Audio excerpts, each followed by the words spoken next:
Hello बच्चों, तो चलिए अपना प्रश्न पढ़ते हैं। चुंबकीय फ्लक्स किसे कहते हैं, इसका मात्रक बताइए तथा फैराडे के विद्युत चुंबकीय प्रेरण के नियम लिखिए। तो चलिए प्रश्न के लिए मुख्य अवधारणा की चर्चा करते हैं। तो देखिए, मुख्य अवधारणा में अपन सबसे पहले समझते हैं चुंबकीय फ्लक्स के बारे में। चुंबकीय फ्लक्स को अपन प्रदर्शित करते हैं फाई से। तो देखिए, एक डायग्राम के माध्यम से अपन इसको समझते हैं। ये अपना एक तल है और अपन ने एक एक समान चुंबकीय क्षेत्र लगाया हुआ है कुछ इस तरीके से। ये समानांतर रेखाएं किसे प्रदर्शित करती है? एक समान चुंबकीय क्षेत्र को। ठीक है। अब इस तल का सदिश जो है वो इस तरफ है, मतलब ये जो तल से इसका क्षेत्रफल सदिश बना रहा है वो कुछ इस तरीके से थीटा कोण पर बना रहा है। ठीक है। तो यहां पर अगर अपन चुंबकीय फ्लक्स की बात करें तो चुंबकीय फ्लक्स दिया जाता है किसी तल के लंबवत गुजरने वाली विद्युत बल रेखाओं की संख्या ही चुंबकीय फ्लक्स कहलाती है। मतलब किसी भी तल से जो चुंबकीय बल रेखाएं गुजर रही है ये उसका काउंट होती है।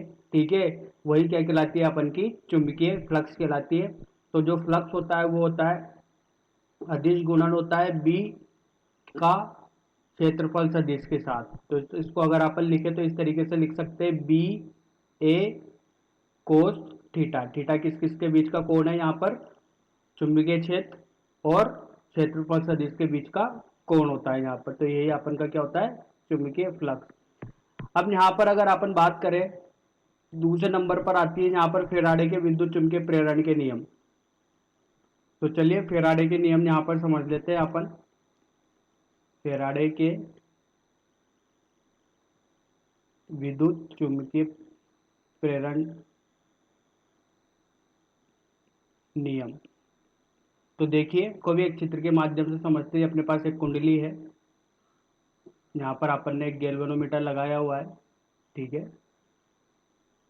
अब देखिए, ये अपने पास एक दंड चुंबक है जिसके उत्तरी ध्रुव और दक्षिण ध्रुव है।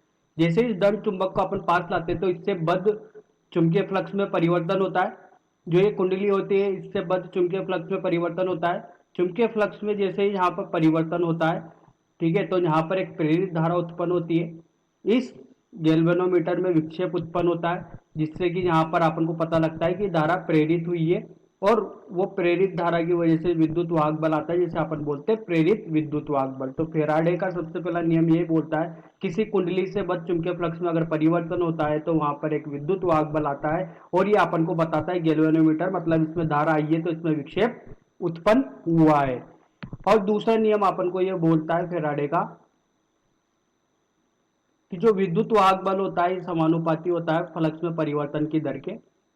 जैसे जैसे फ्लक्स में परिवर्तन होगा, फ्लक्स में परिवर्तन होने का मतलब है कि इससे बद्ध चुंबकीय बल रेखाओं में परिवर्तन हो रहा है तो इसमें धारा आ रही है, मतलब गैल्वेनोमीटर में विक्षेप आ रहा है। ठीक है। तो ये ऋणात्मक चिन्ह अपन को बताता है कि प्रेरित विद्युत फ्लक्स में परिवर्तन का विरोध करता है। कौन?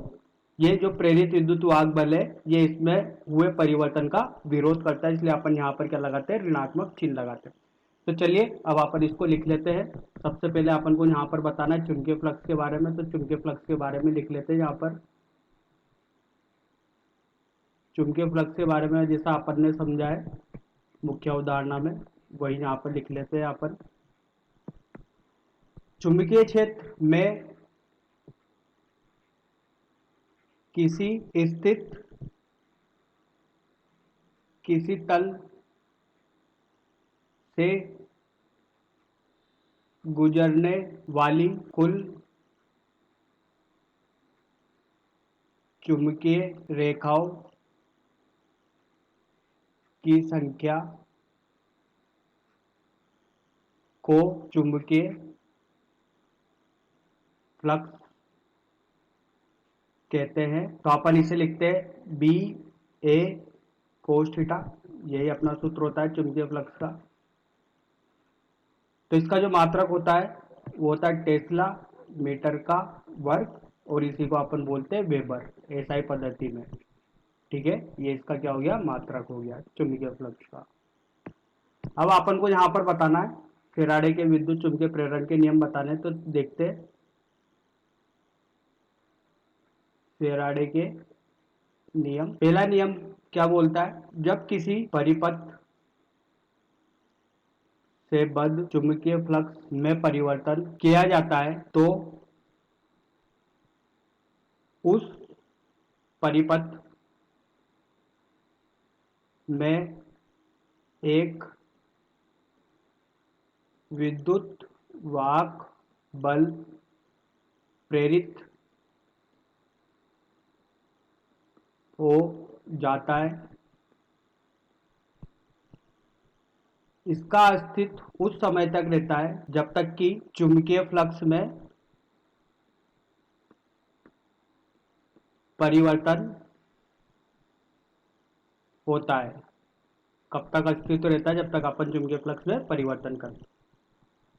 तो देखिए इसको एक बार और समझ लेते हैं। यहाँ पर अपन ने अपनी कुंडली है, यहाँ पर गैल्वेनोमीटर अपन ने यहाँ पर लगाया है, ठीक है। एक दंड चुंबक अपन ने ली है जिसका नॉर्थ और साउथ है। जब अपन इसको इधर ले जा रहे हैं तो इसमें विक्षेप इधर की तरफ होगा, और जब अपन इसको दूर ले जा रहे हैं तो इसमें विक्षेप इधर की तरफ होगा, तो इसमें प्रेरित धारा आएगी और उसकी वजह से विद्युत वाहक बल होगा। तो देखिए जब अपन इसको इधर की तरफ ले जा रहे हैं तो इसमें फ्लक्स में परिवर्तन प्रारंभ में 0 है, और बाद में जो है वो कुछ ना कुछ मान आएगा, और जब इसे दूर ले जा रहे हैं तो प्रारंभ में कुछ ना कुछ है और बाद में इसका मान 0 हो जाएगा। तो यहाँ पर अगर अपन को d5 लिखना है, मतलब फ्लक्स में परिवर्तन, तो लिखेंगे φ2 माइनस φ1, ठीक है। इस तरीके से अपन इसमें फ्लक्स की गणना करते हैं, ठीक है। और यहाँ पर अगर अपन को दूसरा नियम देखना है तो वो होता है कि प्रेरित विद्युत वाहक बल समानुपाती होता है d∅dt के। तो यहाँ से अपन को इसका मान मिलता है माइनस ऋणात्मक n फेरों की संख्या d∅/dt। यही वो प्रेरित विद्युत वाहक बल होता है जो कि इसमें कुंडली से बल प्रेरित हुआ है। तो आशा करता हूँ आपको ये समझ में आया होगा। धन्यवाद।